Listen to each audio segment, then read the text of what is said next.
에어컨을 켜고 자고 그랬던 날이 언젠가 싶을 정도로 아유 이제 추워 문 닫고 자야지 이제 그렇게 되는 것 같습니다. 그리고 참 그 사람 마음이 이렇게 간사한 것 같아요. 언제는 더워서 못 살겠다 그랬다가 이제 조금 더 서늘해지니까 이불 덮고 자야 되겠다 그러고 또 마음이 그런 것 같습니다. 우리의 마음들이 이렇게 좁을 때에는 많은 일들에 우리들 마음들이 이렇게 갇혀져 있는 걸 봅니다. 그래서 우리들 마음들이 좀 넓은 마음들, 또 예수 그리스도를 품은 마음이니까 풍성한 마음이죠. 그래서 우리가 말하거나 또 행동하거나 할 때 우리에게 나온 그 말이나 행동들을 한번 이렇게 점검해 보면 내가 얼만큼 내 마음이 풍성한가 아니면 그렇지 못한가 돌아볼 수 있더라고요. 지난번 내시계에서 36장 26절이었죠. 굳은 마음, 그 다음 또 새 마음 이렇게 주신다 그랬죠. 그래서 우리들 마음들이 새 영이고 또 새 마음이고 부드러운 마음인가 항상 이렇게 한번 돌아보는 삶을 살면 참 유익하겠다 하는 생각이 듭니다. 기도 드리고 오늘 말씀 같이 나누도록 하겠습니다.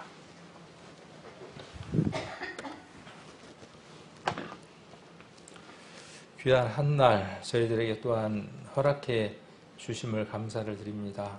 우리의 한날을 풍성하게 하시고 영원한 하나님의 그 시각 안에서 우리의 삶들이 있게 하시고 우리로 하여금 영원한 하나님 나라를 소망하며 살아가게 하심을 감사를 드립니다. 우리의 모습이 때로는 어리고 또 우리의 모습이 때로는 어리석다고 할지라도 영원하신 그 하나님께서 미리 아신 바 되셨고 그 삶들 속에 함께해 주셔서 예수 그리스도의 영으로 말미암아 우리를 위로하고 계시고 또 격려하고 계시고 우리 삶 가운데에 힘을 허락해 주시는 줄을 압니다. 우리가 넘어져 있지 아니하고 늘 날마다 서서 예수 그리스도로 말미암아 함께 달려가는 삶을 살아갈 수 있도록 인도해 주시기를 원합니다. 오늘 하루도 또 치열한 삶의 현장에서 살아가다가 또 이 저녁 말씀이 있는 이 시간 하나님께서 은혜 내려 주시는 또 하나님의 시간 속에 우리가 있고자 이곳에 참석했습니다. 영원하신 그 하나님의 말씀이 우리들 심령 안에 들려지기를 원하고 그 영원하신 하나님의 마음이 우리들 심령 가운데에 부은 바 되어서 우리의 삶의 생각이 또 뜻들이 더욱 변화되어져 예수 그리스도를 향하여 달려가는 저희들이 되게 도와주시기를 원합니다. 한 시간 함께해 주시고 또 이 말씀들이 심령 안에 은혜의 시간이 되게 도와주시기를 원합니다.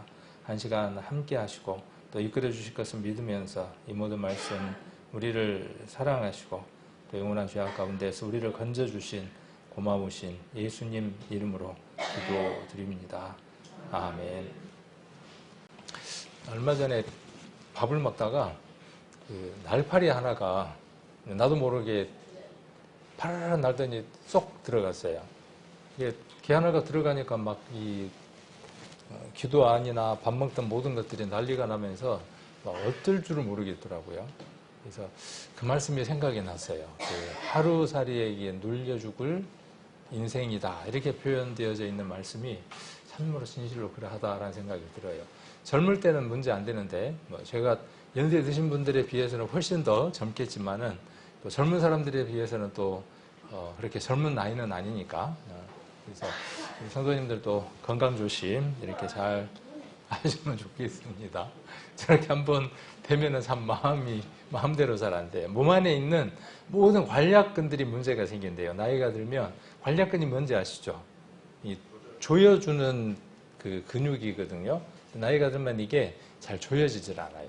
그래서 모든 것들이 문제가 되고 이 안에 있는 우리 그 식도 그다음에 또 이 말을 할 때 넘어가는 그 기도 이런 모든 것들이 다 그 관략근으로 되어 있습니다. 근데 그게 이제 나이가 들면 마음대로 잘 안 됩니다.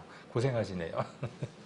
자, 오늘은 지난번에 이제 골로새서 3장을 이렇게 같이 보고 있는데 이 골로새서 3장은 제목이 뭘로 적혀 있던가요? 혹시 이렇게 한번 3장 앞에 제목을 한번 보셨습니까?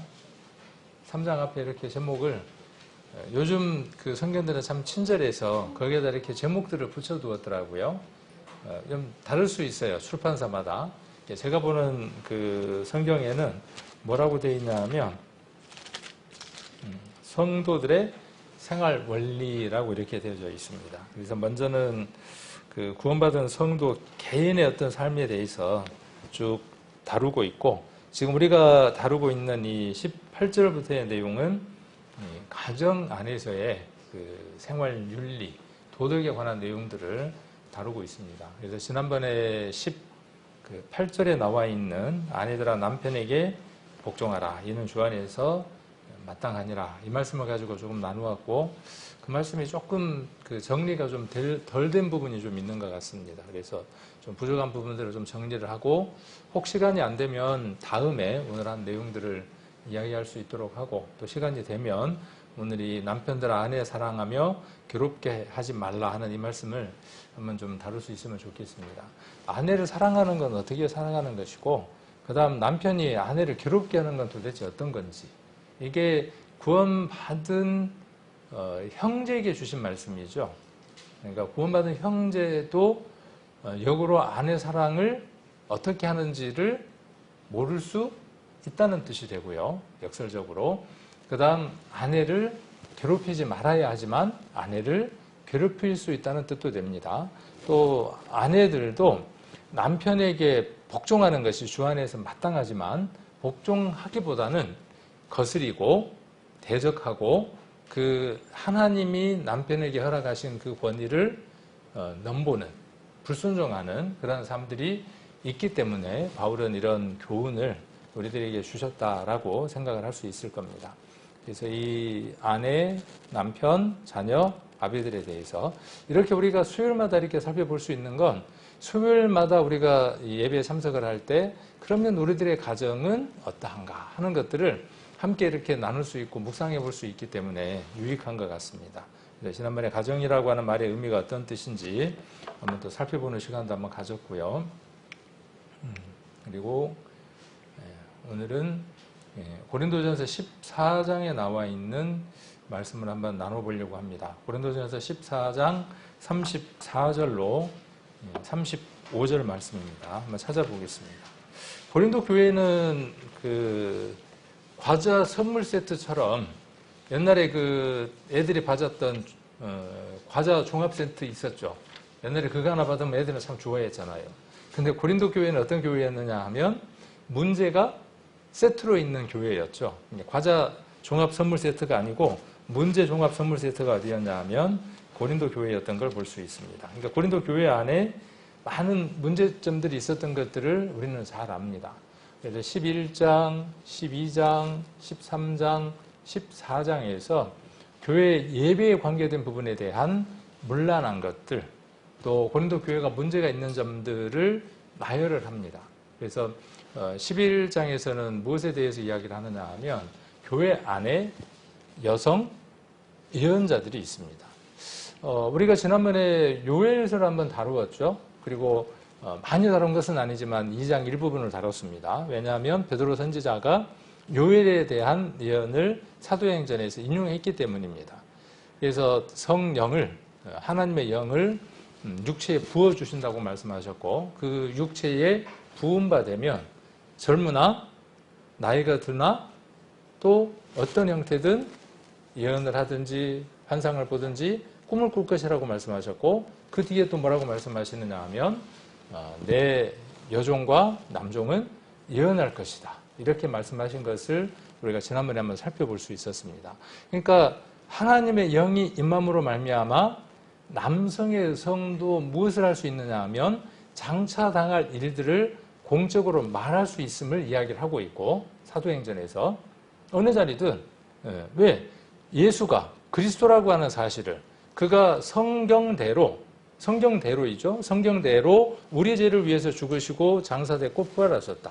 그리고 그 그리스도가 이제 성령으로 오셨고, 그 성령으로 오신 예수 그리스도는 다시 우리를 데리러 오시는 날이 있다. 휴거라고 하는 그 날짜가 있다라고 하는 장래 일을 누군가가 다 이야기할 수 있습니다.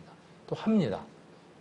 교회 안에서도 하게 되고 밖에서도 하게 될 것이라고 이야기를 하고 있죠.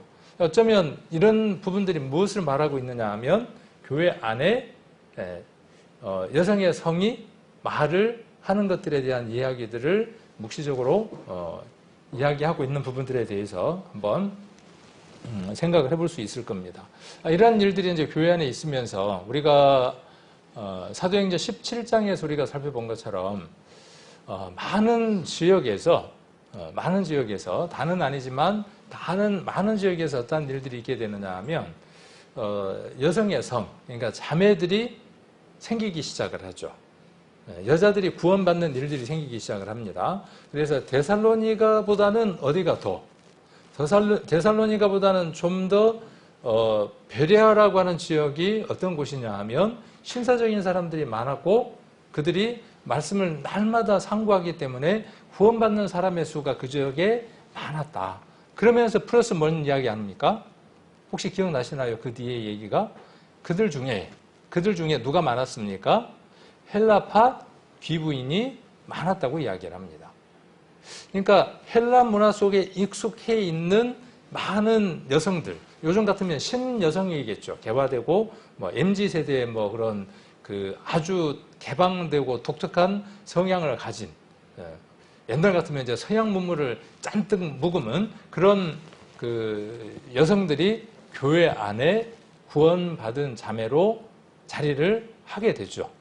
근데 그런 부분들을 우리는 성경 여러 곳에서, 여러 지역에서 보게 됩니다. 그래서 빌립보 교회 같은 경우에는 유럽이라고 하는 그 지역으로 가는 곳에서 생긴 첫 번째 교회가 되죠. 그 교회의 주된 형성을 주도했던 사람이 누구인 것을 알 수 있느냐 하면 그 자주 장사였던 여인, 누굽니까? 혹시 이름을 아시는 분? 하도 오래된 일이라 누가 그 일을 했는지 기억이 잘 안 나시죠? 괜찮습니다. 그러나 우리는 걱정 안 해도 돼요. 왜? 성경에 분명하게 기록이 되어 있으니까. 내가 잊어버렸을 뿐 성경에는 정확히 기록이 되어 있으니까 걱정 안 해도 됩니다. 누디아라고 하는 자주 장사하는 여인이 그 교회의 식주인이 되어서 안주인이 되어서, 그리고 교회에 그 교회를 이야기할 때, 빌립보 교회를 이야기할 때에 루디아라고 하는 그 여인은 빼먹을 수 없을 만큼 그의 이름은 분명하게 기록이 되어 있습니다. 우리가 잘 아는 것처럼 베베라고 하는 인물도 있고, 성경에서는 그를 여자 집사라고 이야기를 하고 있고, 우리는 그렇게 안 보지만 많은 그 교회에서는 그 베베를 여자 집사라고 이렇게 이야기를 하고 있습니다. 그러니까 교회 안에 많은 여성들이 구원을 받고 그들이 갖고 있는 특별함들, 그들이 갖고 있는 그 재능들 가운데에서 이렇게 말을 할 수 있고, 그들이 갖고 있는 재능들 가운데에서 금전이라든지 재력이죠. 그 다음에 명예라든지 이런 부분들을 가지고 있는 여성들이 교회 안에서 무엇을 행사하기 시작을 하느냐 하면 파워를 행사하기 시작을 하죠. 지금 시대에도 있을 수 없는 일들이 언제 있는 거죠? 2000년 전에 예수 그리스도를 만난 이 특별한 공동체 안에 그 일들이 있게 됩니다. 제가 이 서두에 이 이야기를 왜 많이 하느냐 하면, 우리는 우리들 머릿속에서 어떤 생각들을 갖고 있느냐 하면 예수님 당시에는 여성들이 억압당하고 교회 안에서 아무 말을 할 수 없었을 것이다. 이렇게 우리가 단정짓기 때문에 그렇지 않는 교회도 있을 수 있었다. 그 얘기를 하고자 하는 겁니다. 그래서 자매들이 교회 가운데에서 큰 역할들을 차지하고 있었고, 그 역할들을 무시할 수 없는 많은 교회들이 있었다는 것이죠. 그래서 바울은 갈라디아 교회에서 이야기할 때 무엇을 이야기하느냐 하면, 예수 그리스도로 말미암아 구원받은 성도는 다 하나이다. 어떻게 하나이냐 하면 성령 안에서 하나인데 구분이 없다. 그래서 유대인이든 헬라인이든 구분이 없고, 종이나 자유자가 구분이 없고, 남녀가 그리스도 안에 있을 때에는 구분이 없다. 이렇게 이야기를 하고 있습니다. 그러니까 갈라디아 교회에 보낸 이 편지의 글만 놓고 봤을 때에는 정말 남녀 평등인 거죠. 남녀 평등인 겁니다. 그런데 불과 얼마 지나지 않는 그 시간 속에서 고린도 교회에게 바울이 편지 쓸 때는 어떻습니까? 얼마 전에 그 갈라디아 교회에 그리스도 안에 있으면 남녀가 하나이다라고, 마치 교회 안에 있으면 모든 것들을 공유할 수 있을 것처럼 그렇게 외쳤던 바울은 고린도 교회에다가 지금 여기 14장에 무엇을 말하고 있느냐? 한번 33절 한번 봅니다. 33절. 자, 그래서 11장, 고린도전서 11장은 아까 이야기했던 그런 여성 이제 설명이 좀 길어지다가 갑자기 또 이렇게 맥이 흐트러지는데 11장에 그런 여성 지도자들의 파워가 고린도 교회 안에 아주 강했습니다. 그러니까 아까 그 남종이라고 하는 이 형제들이 교회 안에서 메시지를 내보내는 사람도 있고 또 어떤 사람들도 있고요. 나도 동일하게 그리스도 안에서 한명을 받은 사람이기 때문에 나도 하나님 안에서 이런 메시지를 들었고 이런 메시지를 말한다라고 하는 여성들이, 여성 지도자들이 고린도 교회 안에 있었음을 말하고 있습니다. 자, 11장을 먼저 한번 보겠습니다. 11장. 11장 한번 보겠습니다.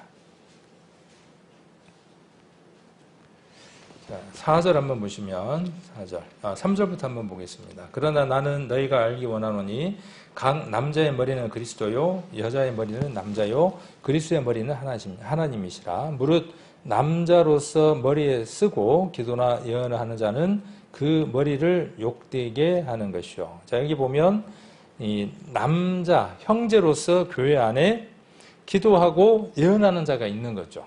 지금 바울은 고린도 교회를 이야기하면서 이러한 사람들이 있다, 있었다라고 지금 말하고 있는 거죠. 이해되시나요? 네. 그러니까 우리처럼 이렇게 설교하는 설교자, 기도도 하고 예언이니까 무엇에 해당하는 거죠? 말씀을 선포하는 자인 거죠. 그런데 만일 그가 머리에다 뭘 쓰고 있다면, 무엇인가를 쓰고 있다면 그것은 머리를, 그리스도를 욕되게 하는 것이다. 그렇게 이야기를 합니다.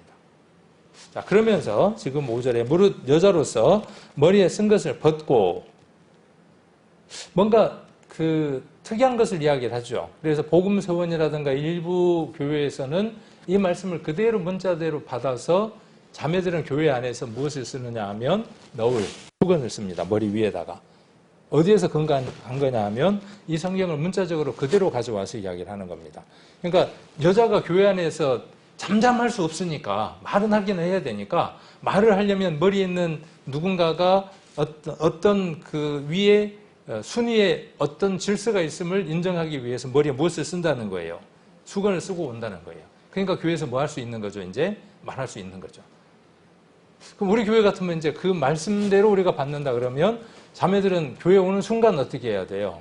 이게 이제 지퍼를 세우고 밥 먹자는 말도 못하고 이러고 가야 된다 그런 의미가 될까요? 그런 오해들이 생기고 역사 가운데에서 웃지 못할 많은 일들이 벌어졌기도 합니다. 자, 그래서 머리에 쓴 것을 벗고, 자, 기도나 예언을 하는 자는 그랬어요. 그러니까 지금 두 예언자를 지금 나열하고 있는 거죠. 한 기도와 예언하는 자는 형제이고, 그렇죠? 그 다음에 한 기도하는 예언자는, 기도하고 예언하는 자는 누구라고 지금 말하고 있느냐 하면 여성, 그러니까 자매라고 지금 이야기를 하고 있습니다. 그러니까 고린도 교회 안에 여성이 기도하고 예언하는 일이 그 교회 안에 있었음을 이야기를 할 수 있습니다. 이해가 되시나요? 네. 자, 그런 상황에서 우리가 14장으로 넘어가서 무엇을 한번 볼 수 있느냐 하면 교회 예배에 관계된 내용들에 대해서 이야기하고 있는 것들을 볼 수 있습니다. 그래서 34절 한번 보시면 34절.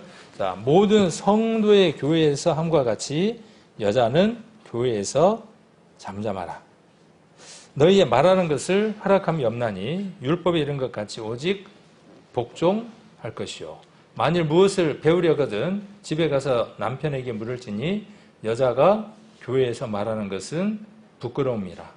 하나님의 말씀이 너희에게서부터 난 것이냐 또는 너희에게만 임한 것이냐. 그래서 35절까지를 한번 보면 만일 무엇을 배우려거든 집에 가서 남편에게 묻고, 그럼 남편이 없으면 어떻게 할 거예요? 그러니까 이것은 무엇을 말하고자 하느냐 하면 질서에 관한 겁니다. 질서에 관한 것. 네. 질서에 관한 것을 이야기를 하고 있는 겁니다. 그래서 부끄러운 것이다. 그렇게 이야기를 하고 있습니다. 그래서 제가 색깔을 조금 이렇게 바꾸어 두었는데 여자는 교회에서 잠잠해야 하는 거죠. 말하는 것은 어떤 겁니까? 말하는 것은. 자, 말하는 것은 자랑스러운 거예요? 부끄러운 거예요? 자, 여기 보면 말하는 것은 어떤 것이냐 하면 부끄러운 거예요. 그러니까 여자가 교회에서 말하는 것은 부끄러운 거예요. 이 말이 무엇일까요? 예언을 이야기하는 걸까요? 자, 예언은 제가 지난번에 그렇게 정의를 내려드렸습니다. 하나님의 말씀이 이러하다라고 선포하거나 드러내거나 전달하는 것을 가리켜서 예언이나 선지자라고 이야기를 했습니다. 이 일은 남녀의 구분이 있나요, 없나요? 이것을 말하는 것은 남녀의 구분이 없습니다. 그럼 교회 안에서 남녀가 해야 될 얘기는 무엇이에요?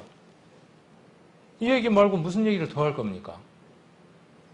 그러면 고린도 교회에서 지금 이 얘기를 하는 것은 무엇을 말하는 바예요?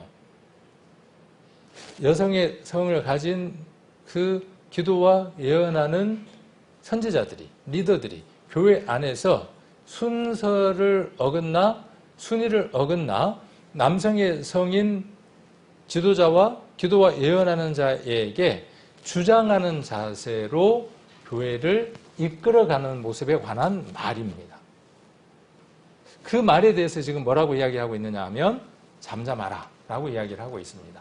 그래서 말하는 것을 허락함이 없나니, 그러니까 이렇게 말하지 말라 그러니까 뭐라고 자꾸 생각이 드느냐 하면, 그러면 교회에 오면 우리 자매들은 다소곳이 입을 닫고 누가 뭐라 그러면 이렇게 틀면서 마십니다요 이렇게만 하고 있으라는 말인가, 그렇게 오해를 합니다. 그리고 그렇게 교회에서 말을 하고 있지 않으면 그 자매는 순종 잘하는 자매로 그렇게 오해들을 합니다. 마음 가운데에는 남편이 하는 일이, 교회가 하는 일이 돌아가는 것이 자기 마음 가운데에 불만으로 가득 차 있어. 그래서 덜어는 어떻게 하느냐 하면, 공적인 이 모임은 아니지만, 이곳은 아니지만 아까 그 귀의 부인님들이 그랬던 것처럼, 그들이 그랬던 것처럼 교회 가운데에서 파워를 가지고 있는 그들이, 힘을 가지고 있는 그들이 지금 여성을 이야기를 하는 겁니다. 그러나 비단 여성뿐만이 아니에요. 남성도 마찬가지겠죠. 교회 안에서 그 권위 안에 있지 않고, 복종 안에 있지 않고, 그 순서 안에 있지 않으면서 그 순서를 뒤집으려고 하는 의도는 아니지만 순종하지 못하는 그 삶과 말 때문에 교회를 어지럽히는 일들에 관해서 지금 고린도전서 14장에서 바로잡으려고 하는 겁니다. 그런데 이것을 여자라고 하는 그 성에만 국한하게 되면 여자들은 말 그대로 교회에 와서 아무 말 못하는 겁니다. 지금 말하고자 하는 것은 무엇이냐 하면 교회의 질서를 어그러뜨리는 모든 일. 33절에 한번 봅니다. 고린도전서 14장 34절입니다. 하나님은 어지러움의 하나님이 아니시오 오직 화평의 하나님이시니라. 그러니까 이것은 지금 무엇에 관해서 이야기하고자 하느냐 하면 교회 안에 질서를 하나씩 잡고 있는 내용입니다. 자, 우리 처음에 회사를 하나 창립을 하면 사람이 몇 안 되죠. 뭐 돈이 많아서 뭐 한 100명씩 한꺼번에 시작하는 회사도 있겠지만은 대명이 시작을 해서 점점 사실을 확장해 갑니다. 처음에는 뭐가 없어도 괜찮습니까? 룰이 없어도 괜찮아요. 또 직분들이 명확하게 서 있지 않아도 자기 그 일이 직제 업무 분장이 명확하게 이루어져 있지 않아도 그렇게 복잡할 게 없어요. 저 사람이 못하는 일을 이 사람이 대신해 주면 돼요. 근데 이게 덩어리가 커지면 커질수록 어떻게 돼야죠? 그 안에 무엇이 서야 하느냐 하면 질서가 서야 합니다. 그리고 그 질서가 성문화되어야 합니다. 글로 적혀져서, 그리고 정확하게 그 일들에 대한 책임자들이 지워지고 그 일들이 이루어질 수 있도록 업무 분장이 이루어지고, 그 다음 서열이라고 말하기는 좀 어렵지만 나름의 무엇이 세워져야 되느냐 하면 일을 하는 데 있어서 흐름에 순서에 있어서, 일의 그 순서에 있어서 우선순위가 매겨져야죠. 일의 중요도에 따라서. 그게 뭐냐 하면 그 회사의 질서입니다. 교회도 마찬가지겠죠. 교회가 형성이 되면서 그 교회들이 형성됐을 때 처음에는 몇 안 되니까 여러 가지 일들이 이루어져 갈 수 있겠죠. 시간이 점점 지나서 성도들의 수도 많아지고 여러 가지 일들이 있게 되면 그 교회는 당연히 무엇이 형성돼야 되느냐 하면 어지러움의 교회가 되어서는 안 되고 화평, 질서의 뒤에 40절에 질서라고 하는 내용이 다시 나옵니다. 그래서 질서의 예배가 이루어져야 하죠. 질서 속에 있는 교회가 이루어져야 하는데 그 가운데에 여성 지도자가 기도하고 예언하는 그 여성 지도자와의 파워가 너무 강함으로 말미암아 고린도 교회의 질서가 깨져 있는 겁니다. 그 질서를 바로잡기 위해서 하나님은 뭐라고 바울은 고린도에 있는 여성 지도자들에게 뭐라고 말하느냐 하면 교회 안에서 잠잠하라고 이야기하는 겁니다. 그 여성 지도자 위에 누가 있음을 이야기하는 것이죠. 질서 위에 더 위에 순위가 있음을 말하고 있죠. 그 순위가 누구라고 지금 말하고 있는 것이냐 하면 골로새서에서는 남편이라고 지금 말하고 있는 것이고 지금 여기 고린도 교회에서도 남편이라고 지금 말하고 있는 겁니다. 그래서 모든 성도의 교회상과 같이 여자는 교회에서 잠잠해야 한다. 저희의 말하는 것을 허락함이 없다. 이 말함이라고 하는 것은 무엇이냐 하면 자기 주장인 겁니다. 자기 주장. 아까 제가 이야기했던 가장 원론적이고 원칙적이고 본론 가장 근본이 되는 근원적인 것에 대한 복음의 본질적인 것에 대한 이야기를 하는 게 아니라 그래서 제가 간혹 이렇게 한번 물을 때가 있어요. 우리 교회 자매님들은 이 사회자석에서 어린 아이들에게 전도 집회를 진행하면 안 됩니까? 제가 이렇게 물은 적이 있어요. 자, 됩니까? 안 됩니까? 안 돼요? 이 말씀에 넣어야 돼요? 넣는 시대가 있었다고요. 그렇게. 여자는 교회에서 아무것도 할 수 없어. 그래서 무엇도 할 수 없었던 시대가 있었냐 하면 앞에 나와서 찬양도 할 수 없었던 시대가 있었어요. 그래서 그 여성의 그 역할을 대신하기 위해서 남자를 거세를 시켜서 여성의 목소리가 나도록 만들고 이 배우가 그러죠. 그 남자가 뭔 역할을 하느냐 하면 여자의 역할을 하도록 했던 암울했던 그 교회의 시기도 있습니다. 무엇을 오역한 것이죠? 무엇을 잘못 본 것이죠? 이 말씀을 자의적으로 해석한 거예요. 하나님을 찬양하는 일에 남녀의 구분이 있습니까? 없습니다. 근데 그것을 구분한 것이에요. 구분해 놓은 것입니다. 이런 문제하고 조금 다를 수 있어요. 우리 교회는 이 여자 설교자는 우리들 믿음 속에서 아직까지 공통적으로 논의하고 결정해서 가능하다. 그렇게 의논된 바는 없어요. 그런 내용을 지금 이야기하고자 하는 게 아니에요. 그 내용을 이야기하고자 하는 것이 아니라 어떤 부분에 대해서 더 깊이 이야기하고자 하는 것이냐 하면 자매들이, 아내들이 교회 안에 있는 직분자들이, 교회 안에서 일을 하는 자매들이 잠잠해야 할 부분의 역할들이 분명히 있다는 거예요. 질서 속에 잠잠해야 할 일들의 역할들이 분명히 있다는 거예요. 그런데 그 일에 있어서 그 일이 어떤 일이냐는 것에 있어서 아까도 말씀드렸던 것처럼 복음을 선포하는 일, 간증을 하는 일, 남녀 구분 없이 이곳에서 우리는 얼마든지 말할 수 있고 얼마든지 찬양할 수 있어야 합니다. 그러나 지금 바울이 고린도 교회에서 말하고 있는 바는 무엇이냐 하면 교회의 질서를 어지럽히는 행동, 행위, 말들을 말하는 것이죠. 자, 이것은 비단 자매에게만 해당되는 것은 아니겠죠. 그렇죠. 우리가 교훈으로 받을 때 우리도 해당하는 거죠. 각각의 각인들 하나하나가 다 해당하는 것들입니다. 그래서 그 말을 하는 것은 부끄러운 거예요. 자, 잠잠하라. 말하는 것은 부끄러운 것이다. 그랬어요. 왜? 그것은 무엇에 복종하지 않는 것이냐 하면 율법에 이런 것 같이 복종하지 않는 거예요. 율법에 복종하라고 되어져 있는데 복종하지 않는 것에 대해서 말하고 있습니다. 저는 이 성경을 보면서 떠오르는 성경이 있었어요. 여러분들은 이 성경을 보면서 어디가 떠오릅니까? 자, 여자는 교회에서 잠잠하라. 저희의 말하는 것을 허락함이 없나니 율법에 이른 것 같이 오직 복종할지니라. 이 말씀 속에서 떠오르는 성경이 있다. 그 대목이 있다 그러면 한번 편하게 한번 이야기해 보세요. 어디가 떠오르십니까? 이야기 안 해도 괜찮아요. 제가 학교 가니까 엄청 불편하더라고. 이렇게 물으면서 살 눈이 나한테로 오면은 고개를 깔고는 괜히 휴대폰 만지는 척 하거든요. 나한테 물어볼 것 같아. 또 내가 대답하면 틀린 답일 것 같아. 그래도 상관없습니다. 제가 묻지는 않겠습니다. 제가 그런 경험이 있으니까. 그러나 속으로 한번 대답을 한번 해보세요. 내가 저 대답에 어떤 대답을 할 수 있을까? 자, 이 대목은 바울이 고린도 교회 성도들에게 어떤 사건을 상기시키고 있느냐 하면 아담과 하와가 있었던 그 일을 상기시키고 있습니다. 지금 35절도 마찬가지입니다. 남편에게 물으라는 이 말도 어디를 이야기하느냐 하면 아담과 하와의 그 사건 속에서, 범죄함 속에서 만일 하와가 아담에게 물었다면, 남편에게 묻고 배웠다면 그 슬픈 일이 있을 수 있을까요? 없습니다.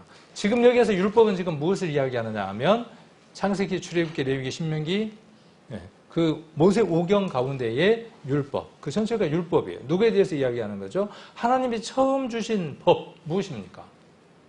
선악을 알게 하는 나무의 실과를 먹지 말라. 순서가 이 말씀은 누구에게 먼저 주신 바 되었죠?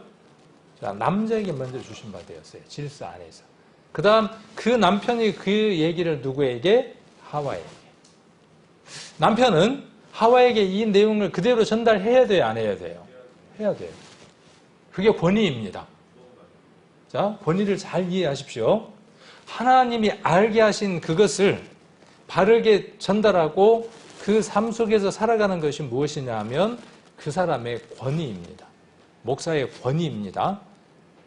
아버지의 권위입니다. 어머니의 권위이고, 그리고 교회 안에 직분자들의 권위입니다.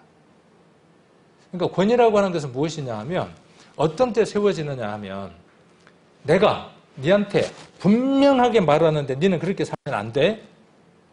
이거는 뭐냐면 자기 권위라고요. 세상은 그 권위를 갖고 살아가라고 이야기를 합니다.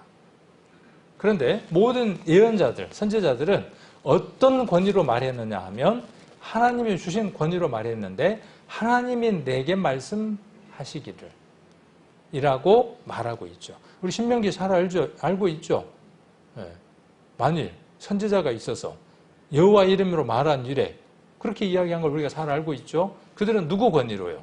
하나님의 권위로 자기 안에서 나온 말에 대한 힘을 세웠습니다. 그러니까 이것은 우리가 가정 안에서, 교회 안에서 굉장히 중요한 대목입니다. 그래서 교회 안에 우리가 직분자들을 세웠습니다. 집사들을 세우고 여러 직분자들을 세웠습니다.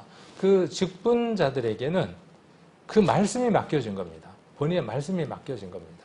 그 말씀이 그들에게 통과되어져서 말과 행동으로 드러나 하나님의 모습이 드러났을 때 그것이 그 사람의 권위입니다. 그만큼의 양이 그 사람의 권위예요.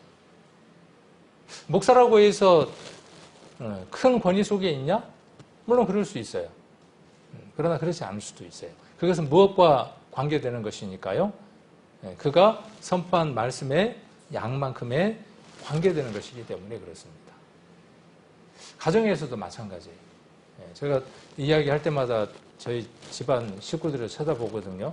왜냐하면 나는 과연 이 얘기에 몇 %의 관계된 사람인가, 이런 부분들 때문에 부끄러우니까. 그런다고 말을 못하면 됩니까? 또 말을 선포하고, 그죠? 선포하고 일하더라고 선포하고, 모든 선지자들이 그랬던 것처럼, 그리고 그의 삶도 그것과 일치되게 살아가게 해달라고 주님을 붙드는 삶이 우리의 신앙인 거죠. 실수하고 넘어지고 또 넘어질 수 있지만 그래도 이 뻔뻔한 얼굴을 들고 하나님 앞으로 나아가는 거죠. 내가 비록 실패했지만 하나님 앞에 나아갑니다 하는 마음으로 매일 그 앞에 서는 것이죠. 지난번에 이 얘기를 한번 한 적이 있습니다. 이 복종에 대한 이야기를 한 적이 있습니다. 그래서 여자는 교회에서 잠잠하라 그랬고, 율법에 이런 것처럼 오직 복종하는 역할이 누구냐 하면 순서가 여자의 순서입니다. 그러니까 순서상 아내 위에 누가 있냐 하면 남편이 있습니다. 질서를 그렇게 하나님이 정하셨습니다. 억울합니까? 억울해요? 분해요? 분해요? 어쩔 줄은 모르겠어요. 그런데 이해합니다라고 막상 이야기를 하지만 그 속에 들어있는 내용이 무엇인지를 모르고 이해한다라고 이야기를 한다면 우리는 그냥 위선적인 복종만 남편에게 또는 아내에게 사랑을 하게 됩니다. 그래서 지난번에 이제 아까 말씀드린 대로 창세기 사건이 생각이 난다 그랬죠. 자, 여기 보면 내 아내의 말을 들었어요. 내 아내의 말. 자, 그러니까 아담은 순서가 바뀐 거죠. 질서가 깨져버린 거죠.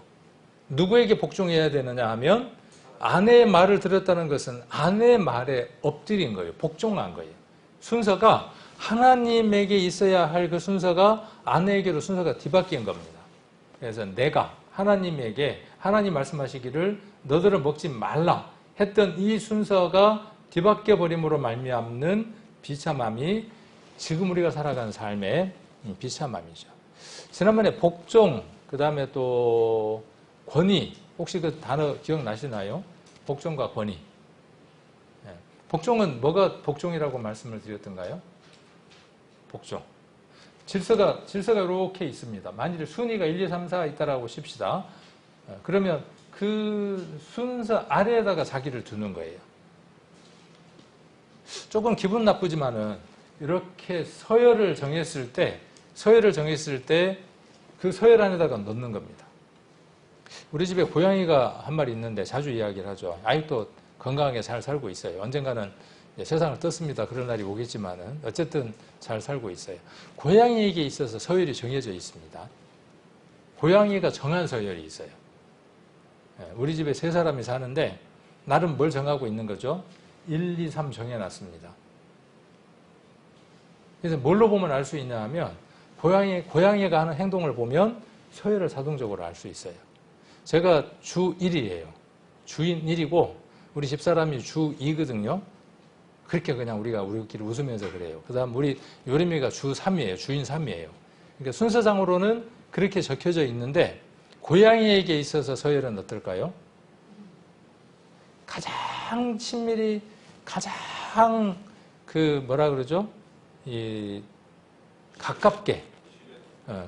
가깝게 가서 애교스럽게 문지르고 삐대고 하는 사람은 주 1, 주 2, 주 3 중에 누구일까요? 밥을 주니까? 제가 가만 보니까 누구냐면 주 3이에요, 주 3. 귀찮게 안 하거든요. 귀찮게 안 해요. 아침에 부르면 난리예요, 난리. 막 그 발 사이로 몸을 부비고 막 난리를 해요. 밥도 안 주고 만져주고 놀지도 않거든요. 근데 그 다음 누구냐 하면은 주 2예요. 그 다음에 누구냐면 주 1이에요. 밀렸어요. 왜냐면 전에 엄청 귀찮게 하거든. 막 귀도 갖다 물고 발가락도 갖다 물고 막 엄청 귀찮게 하거든. 그러니까 순서 안에 있는 거예요. 근데 그 순서 속에 있는 거죠. 그렇게 있는 거죠. 그 고양이도 그렇게 그 순서를 정해놓고 있는 거예요. 우리의 삶 안에도 마찬가지입니다. 그렇게 순서를 정해놓고 살아가는 겁니다. 하나님은 우리에게 질서를 어떻게 부여하셨냐 하면 남자와 여자로 순위를 그렇게 정해놓으셨습니다. 이 질서에 복종하는 것이, 이 순서 아래에 두는 것이 무엇이냐 하면 복종이에요. 나는 남편에게 내 일신에 관계된 것, 내 삶에 관계된 것, 내 신앙에 관계된 것, 모든 것을 다 의탁하고 의논하고 상의하고 물어야 하는 순서가 누구이냐 하면 아내의 몫이에요. 그럼 남편은요? 이제 그 내용이 이제 뒤에 내용이겠죠. 남편은 어떻게 할 수 있어요? 남편은 자기 마음대로 할 수 있어요? 없어요. 그 순서 위에 계신 분이 계셔요.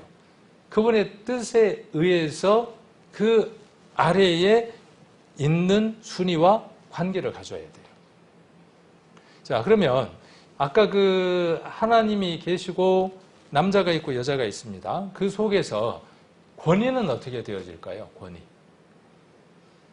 권위는 만일에 1, 2, 3이라고 했을 때 1, 2, 3 하나님이 1, 남자가 2, 여자가 3이라고 했을 때 3보다 2에 있는 사람이 권위가 높은 것이죠. 이렇게 설명할 수 있죠.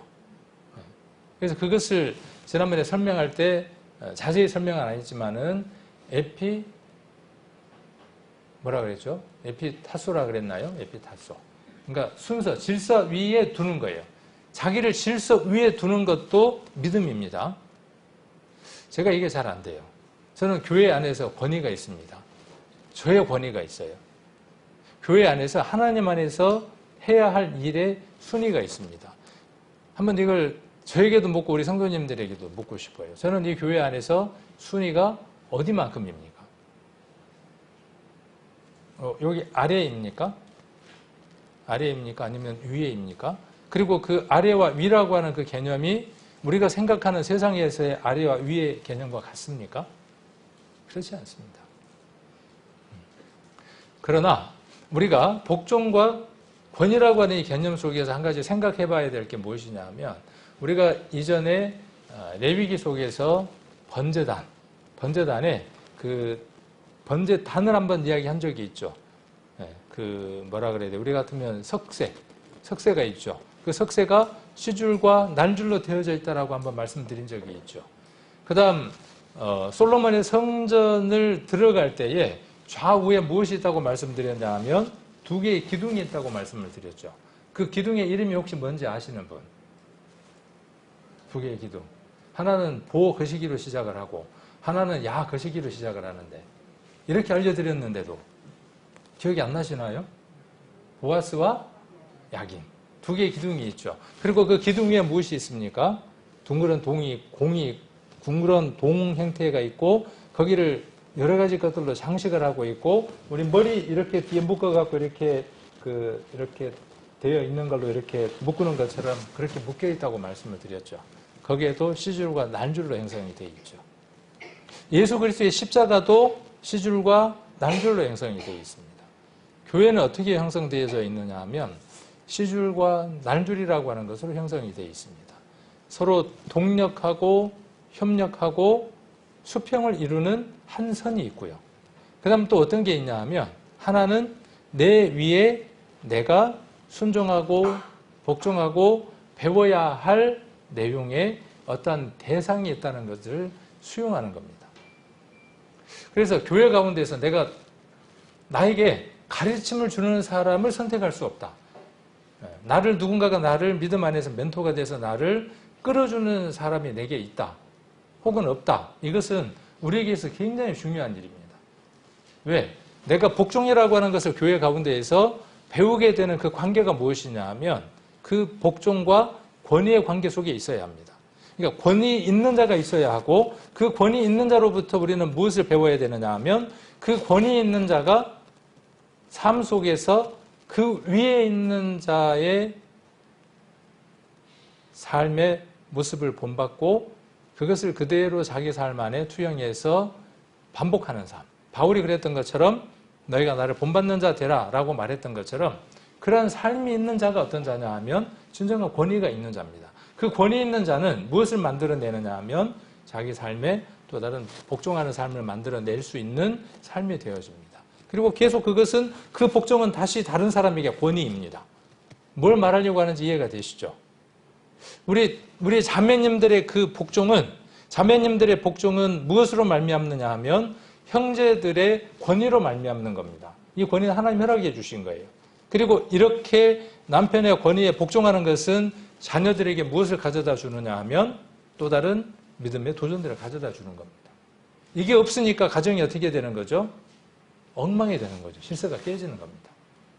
아들이, 자녀가 아버지도 없고 세상 말로 애비도 없고 애미도 없는 그런 삶을 살아가는 겁니다. 자, 이러한 삶이 어떤 삶이냐 하면 복종과 권위에 관계된 삶입니다. 그러므로 우리 각각의 성도님들은 권위와 복종을 각각 갖고 있습니다. 그러니까 복종해야 될 영역의 부분이 있고 내가 권위자로서 온전하게 하나님 안에서 명령을 받고 그 일을 순종해야 할 그 권위를 세우는 삶을 살아가야 합니다. 그것에 의해서 순위가 매겨집니다. 아까 저는 제 나름대로 뭐라 그랬냐면 고양이에게 나는 주1, 주2, 주3 이렇게 만들었단 말이에요. 이게 고양이 입장에서 봤을 때는 뭐예요? 아닌 거죠. 실제로 우리 교회 안에서도 보면 그럴 수 있습니다. 어떤 직분자들의 그 삶이 직분자이지만 그 역할을 다 감당하지 못해서 하나님 앞에 복종하는 모습으로 살아가지 못함으로 말미암아 그 권위가 없는 성도도 있고 비록 그가 믿음 안에서 구원받은 지 얼마 되지 않고 볼품없는 어떤 외형적인 것들을 가졌지만 그의 삶이 그리스도 안에서 늘 일괄되어 있고 순종하는 삶을 살아가는 어느 성도를 보게 되면 우리는 그 성도를 더 존중하게 되고 더 사랑하게 됩니다. 그의 권위는 그 어떤 권위보다도 우선입니다. 제가 보는 교회 안에서의 권위와 복종은 그렇습니다. 그래서 그 권위를 가진 자가 어떠한 부탁을 하거나 말을 하거나 또는 어떤 것들을 하자고 이야기했을 때의 교회 안의 울림은 다릅니다. 분명 다릅니다. 외형적인 것, 갖춰져 있는 것, 보여지는 것들은 그럴싸하고 괜찮을지라도 교회 안에서 말도 많이 하고 또 뭔가 좀 영향력이 있는 것 같아. 외형적인 걸로는. 그러나 부분들로 우리가 보아지는 그 삶들 가운데에서 외식적이고 또 자기 기만적인 것들이 있고 그러한 부분들이 보여지기 시작하면 성령은 그러한 부분들을 다 드러내게 합니다. 그래서 혹 말한다고 할지라도 받는 사람들은 압니다. 무엇을 말하는지를 압니다. 그래서 이 가정에 관계된 이 부분들은 집안에서도 굉장히 중요한 것들이에요. 왜냐하면 각각의 여러분 가정 가운데에서 우리 성도님들은 아버지거나 혹은 어머니이기 때문에 그렇습니다. 앞으로 또 그렇게 되어질 수 있고 혹은 더 넘어가서 이제 할아버지나 할머니가 될 수 있죠. 여러분들의 삶들이 믿음 가운데에서 하나님을 경외하고 말씀 가운데 복종하는 그 삶이 없으면 그저 인자한 아버지, 인자한 할아버지, 할머니는 될 수 있지만 하나님 말씀 속에서 권위 있는 아버지, 어머니, 할아버지, 할머니는 될 수 없다는 사실이에요. 서글프지 않습니까, 이거? 그죠? 서글픈 일이에요. 저는 서글프더라고요. 제가 제 딸하고 관계 속에서 제 권위가 그렇게 딸 안에 세워져 있지 않다면 이것은 딸의 문제가 아니라 누구의 문제냐 하면 저의 문제이죠. 저의 삶이 말씀 속에서 하나님을 향한 복종이 온전치 못한 것을 읽을 수밖에 없습니다. 아내도 마찬가지예요. 다 마찬가지입니다. 그래서 이 부분은 우리에게 굉장히 중요한 것 같아요. 좀 많은 부분을 생각을 해봐야 될 것 같아요. 복종, 지난번에 히포타수라고 이야기를 했었고 그 다음에 권위, 에피타수라고 이렇게 이야기를 했었죠. 이 부분은 한번 더 깊이 한번 생각을 해보시라고 제가 다시 한번 반복해서 이야기를 합니다. 왜 그러냐 하면 이렇게 되어지는 일들이 벌어지기 때문에 그렇습니다. 자, 고린도 교회 안에서의 여성 예언자들, 고린도 교회에서 여성 예언자들의 사회적 지위는 매우 복잡하고 다양한 요소에 의해 영향을 받았다. 바울의 서신, 특히 고린도전서 11장 2절에서 16절에서 여성 예언자들에 대한 언급이 있다. 바울은 여성들이 예언을 할 때에 머리를 가리지 않는 행동을 비판하며 이는 당시 사회적 규범과 충돌하는 문제로 여겼다. 고린도 교회의 여성 예언자들은 예언이라는 영적 권위를 통해 일정한 사회적 지위를 획득했지만 동시에 그들의 행동은 교회 안에서 논란의 대상이 되기도 했다. 왜? 이런 힘을 가졌으니까 상대적으로 교회 안에서 뭘 하려고 하겠어요? 파워를 드러내려고 하는 부분들이 있었겠죠. 일부 여성 예언자들은 독신 생활을 유지하며 가부장적 권위로부터 독립성을 추구하기도 했다. 왜? 헬레니즘 영향을 받아서 그렇죠.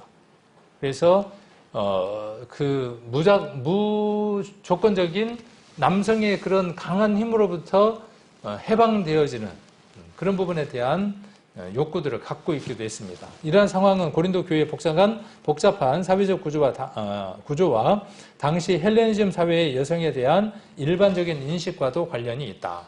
바울의 서신을 통해 우리는 고린도 교회 내에서 여성 예언자들이 어떤 역할을 했는지 그리고 그들이 어떤 도전에 직면했는지를 엿볼 수 있다. 그러니까 고린도 교회의 이 11장에 나와 있는 얘기를 통해서 여성이라고 하는 자매들의 그 역할이 고린도 교회 안에 상당히 많은 부분을 차지하고 있음을 알 수 있고 그 많은 부분을 차지하고 있음에도 불구하고 그들이 질서를 무너뜨림으로 말미암아 교회 안에 많은 논란이 되고 있음도 우리가 11장을 통해서 볼 수 있다. 그래서 바울은 14장에서 뭐라고 말하고 있느냐 하면 그 질서 안에서 순복하고 잠잠하라. 그렇게 말한 걸 볼 수 있습니다. 그래서 고린도전서 14장 34절에서 나타난 잠잠하라, 복종하라의 의미에 대해서 한번 좀 살펴보려고 합니다. 고린도전서는 바울이 고린도 교회에 보낸 서신으로 교회의 혼란과 무질서를 바로잡기 위해 쓰여졌다. 고린도 교회는 다양한 문제들, 특히 예언과 방언 사용에서의 혼란이 있었으며 여성들의 공적 예배의 역할도 문제가 되었다. 바울은 이러한 혼란을 막기 위해 질서를 강조하며 여성들의 공적 예배에서의 역할을 규제했다. 잠잠하라는 단순히 조용하라라는 의미보다는 더 깊은 의미를 가지고 있다. 시가오, 잠잠하라라는 이 명령, 문맥에 따라 다른 의미로 사용할 수도 있지만 여기에서는 공적 예배에서의 침묵을 명령하는 데 사용됐습니다. 이 명령은 예배의 질서와 하나님 앞에서의 경건함을 유지하기 위한 방편으로 이해될 수 있다. 바울은 혼란과 분열을 막기 위해 여성들에게 공적 예배에서 말하지 않도록 한 것이다.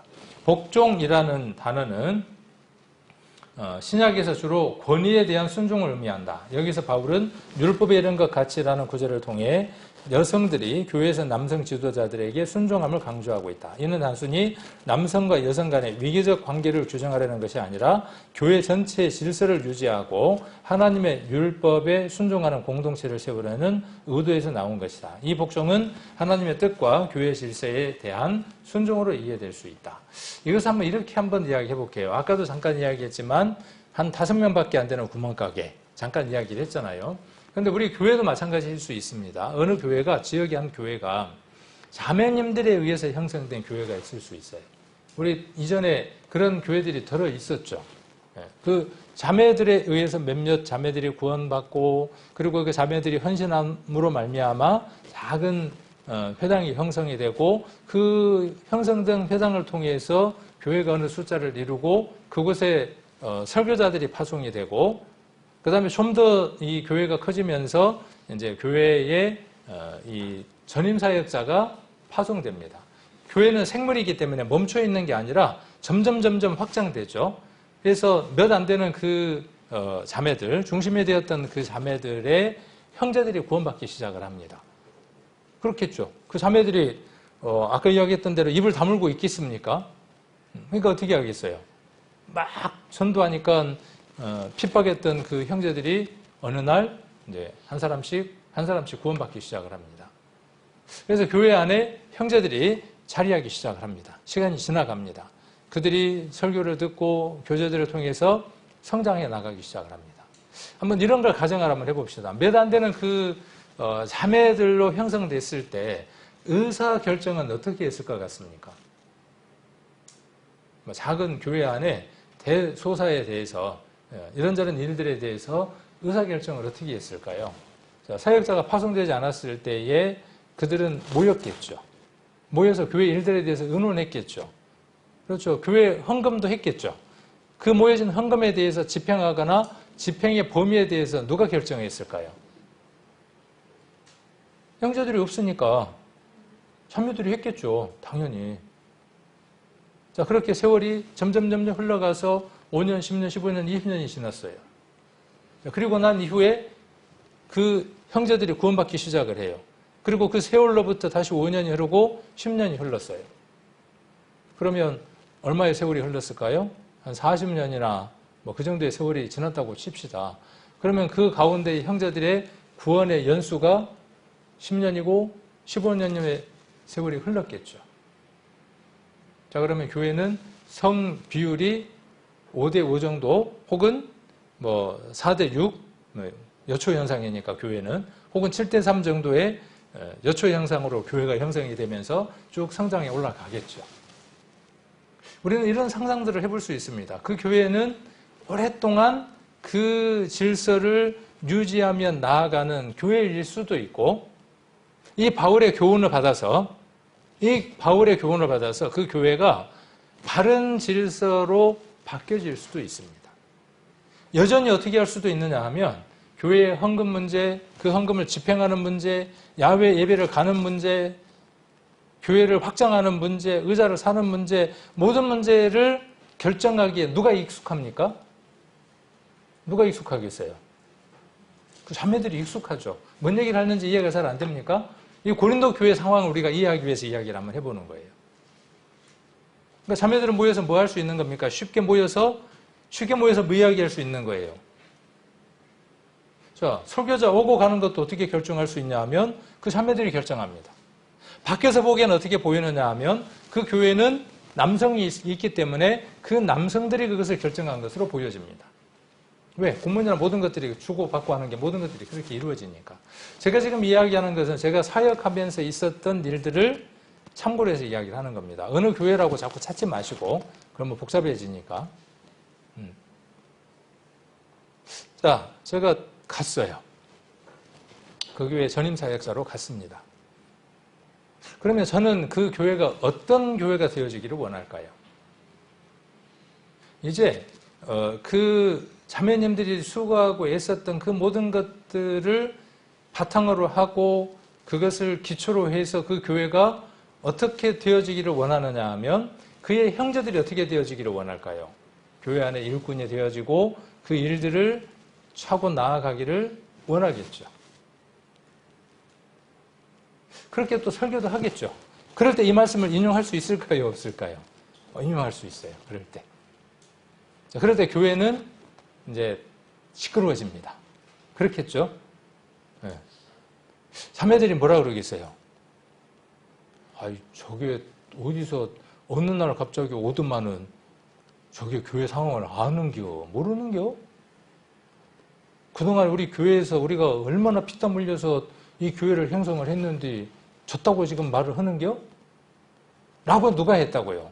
고린도 교회 이 여성 지도자들이 말했다고요. 똑같은 형상들이 지금도 어느 교회들마다 나타날 수 있는, 이 말씀은 그때만 적용될 수 있는 게 아니라 지금 모든 어떤 현상들 속에 그대로 나타날 수 있는 일들이라는 거죠. 그래서 그렇게 이야기를 했어요. 제가 그대로 이야기했습니다. 지금 이야기하는 것처럼. 그래서 그들의 형제들이 모임에 오게 하고 각각의 남편들이 교회에 오게 했어요. 교회 오시는 분들이니까. 그래서 모임을 한번 주최를 했어요. 그래서 이 말씀들을 찾고 이런 교제들을 했어요. 자, 우리 자매님들이 그동안 수고하고 애썼지만 이제 그 세대에서 하나님의 질서 가운데에서 여러분들의 남편들이, 제가 저를 세워달라는 게 아니라 여러분들의 남편들이 교회 안에서 그 일들을 할 수 있도록 하나님의 말씀대로 복종하는 일이, 아내는 남편에게 복종하는 일이, 형제는 교회 안에서 하나님의 일을 중점적으로 감당하는 그 권위가 세워져야 되지 않겠습니까? 라고 이야기를 했어요. 끄덕끄덕했어요. 끄덕끄덕했어. 근데 가만 생각해 보니까 이게 좀 그런 거야. 그리고 집에 가서 보니까, 집에 가서 자기 남편을 가만 이렇게 보니까 뭐 하고 있냐 하면 텔레비를 틀어서 하루 종일 뉴스만 보고 앉았는 거예요. 성경 한 구절이라고는 안 보는 거예요. 신앙에 있어서 주도적이지도 않는 거예요. 왜? 그동안에 그랬던 것처럼. 그러니까 폭주하기 시작하더라고요. 저에게 폭주하기 시작하면서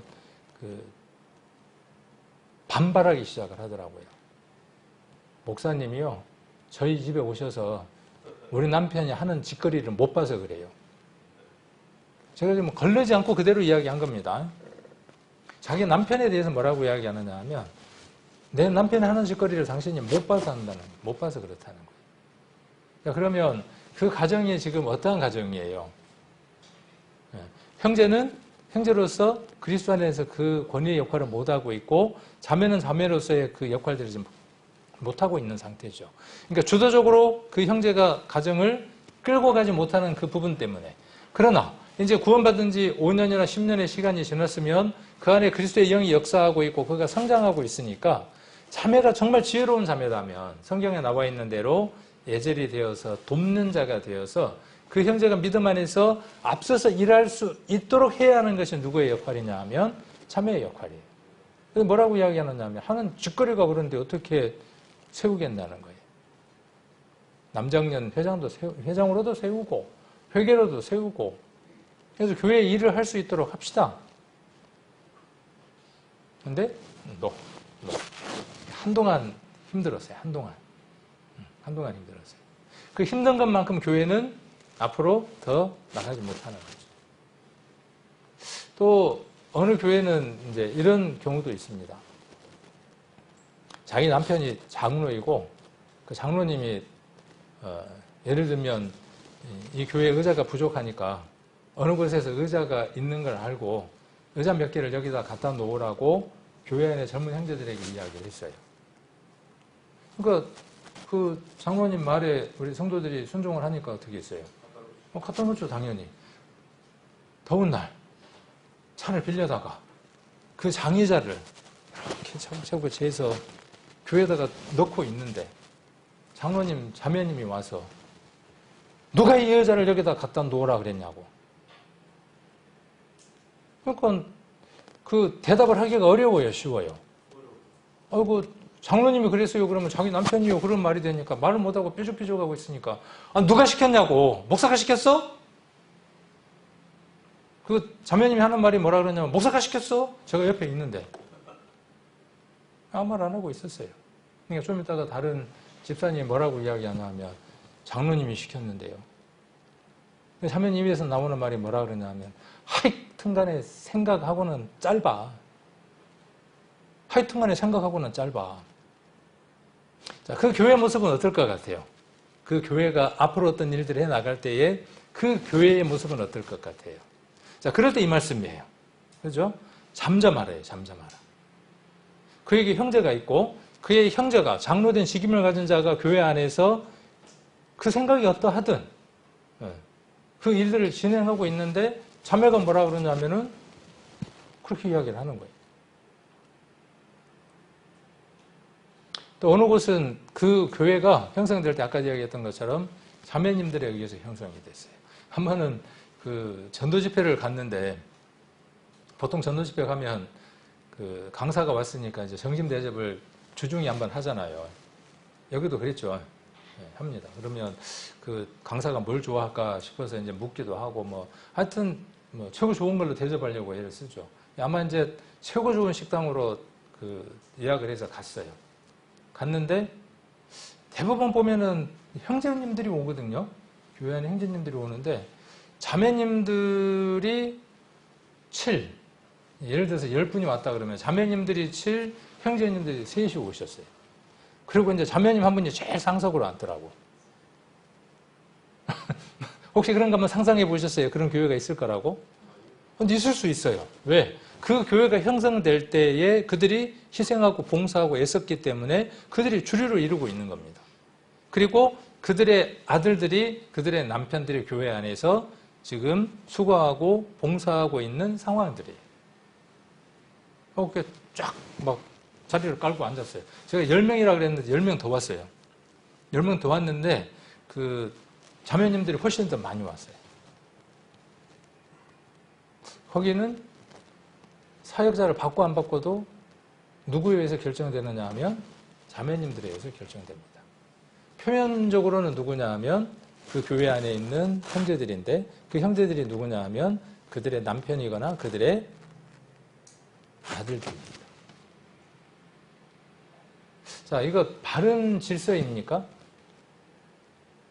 그러니까 제가 이 고린도 교회와 같은 유사한 지역교회 여러 면들을 한번 나열을 해본 거예요. 그러니까 여러 교회들의 모습들이 있어요. 지금 우리들 안에, 여러 밖에 안에. 또 어떤 경우는 이런 경우도 있죠. 그 베개송사라는 말이 있죠. 자매들이 형제들에게 이렇게 이야기해서 교회가 어떻게 흘러가느냐 하면 그 자매들의 말과 결정에 의해서 형제들이 다시 교회 가운데에서 말하고 의논을 모으고 해서 그 방향으로 갑니다. 혹 결정이 됐는데도 어떻게 돌아가느냐 하면 그 형제들의 자매가 아니다 그러면 번복됩니다. 우리 교회는 그런 교회인가요? 우리 교회는 어떤 교회일까요? 한번 묻고 싶어요. 우리 교회는. 우리 자매님들은 여기에 나와 있는 고린도 교회처럼 여성 지도자로서 교회 안에서 설교를 하거나 교회를 이끌어 가거나 그렇지는 않죠. 그런 경우는 아닙니다. 그러나 막상 이 고린도 교회와 같은 모습이 우리 교회 안에 있다면 가정에서도 마찬가지입니다. 가정에서도 그 형제의 뜻과 생각이 관철되거나 진행될 수 없는 가정이라면, 그 뜻이 자매의 뜻이 훨씬 좋고 화려하고 분명하다고 할지라도, 그것이 분명하다고 할지라도 주체와 주관이 누구이냐 하는 것이죠. 한번 이 부분을 우리가 잘 한번 생각을 해볼 필요가 있어요. 각 가정들은, 여러분들의 각각의 가정들. 그러면 이런 부분들 한번 생각을 해보면 우리 가정의 모습이, 우리 교회의 모습이 어떤 모습인지가 나오게 되고, 그게 나와야 우리가 어떤 모습으로 설지가 나옵니다.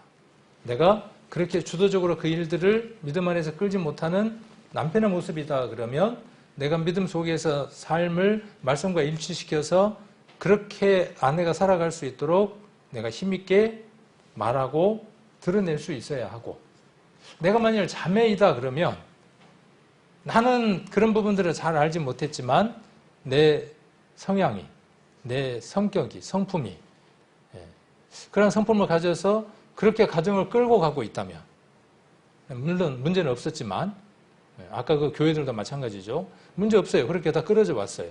지금도 문제 없이 가고 있어요. 문제 없이 갑니다. 문제 없이 간다는 말은 조금 그렇고 가고 있어요. 진행되어 가고 있습니다.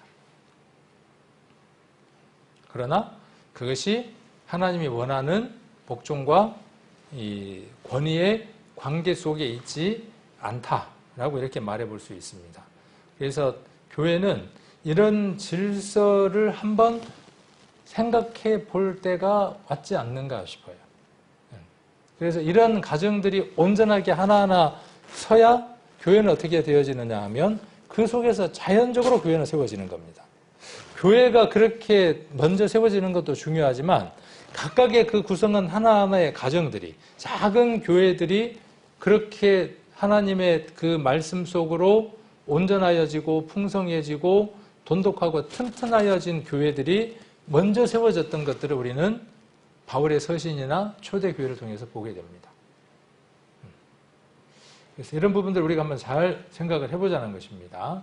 자, 바울이 여성들에게 잠잠할 것과 복종할 것을 명령한 것은 당시 고린도 교회 내에 혼란을 잠재우고 교회의 질서를 확립하기 위한 조치로 이해된다.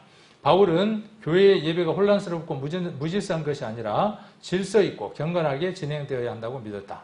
이를 위해 여성들에게 공적 예배의 침묵과 순종할 것을 요구했다. 고린도전서 14장 34절에서 바울이 여성들에게 잠잠하라고 명령하고 율법에 이른 것 같이 복종하라고 말한 것은 단순히 여성들을 억압하려고 하는 것이 아니라 교회의 질서와 하나님의 뜻의 순종을 강조하기 위한 것이었다. 이러한 명령은 당시의 사회적, 문화적 배경 속에서 이해될 필요가 있으며 바울이 강조한 질서와 경건함이 오늘날 교회의 예배와 공동체 생활에서 중요한 원리로 남아있음을 보여준다. 그래서 이것은 단순한 문제가 아니라 아주 중요한 문제입니다. 아까 고린도전서 14장 찾았으니까 40절 한번 보겠습니다. 40절 한번 봅니다. 자, 모든 것을 어떻게 하라고 되어 있습니까? 고린도전서 14장 40절 같이 한번 읽겠습니다. 모든 것을 적당하게 하고 질서대로 하라. 적당하게 하라 그랬으니까 이 말은 무슨 말이에요? 그냥 대충 하라 그런 말인가요? 아니요, 그런 말 아니에요. 적절하게 하라 그런 뜻이에요. 적절하게. 때에 맞게 하라 그런 뜻입니다. 적당하라는 말. 원래 적당하라는 말은 그런 뜻이에요. 적당하다라는 말은 넘치거나 부족하지 않음을 이야기하는 거예요. 적당한 것을. 적절한 것을 이야기를 하는 겁니다.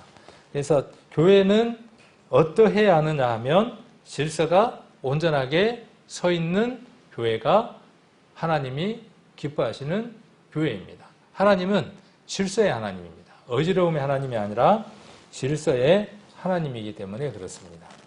그래서 하나님은 화평의 하나님이고 그 다음에 적당하게 적절하게 예의 바르게 하라 이렇게 이야기를 하고 있습니다.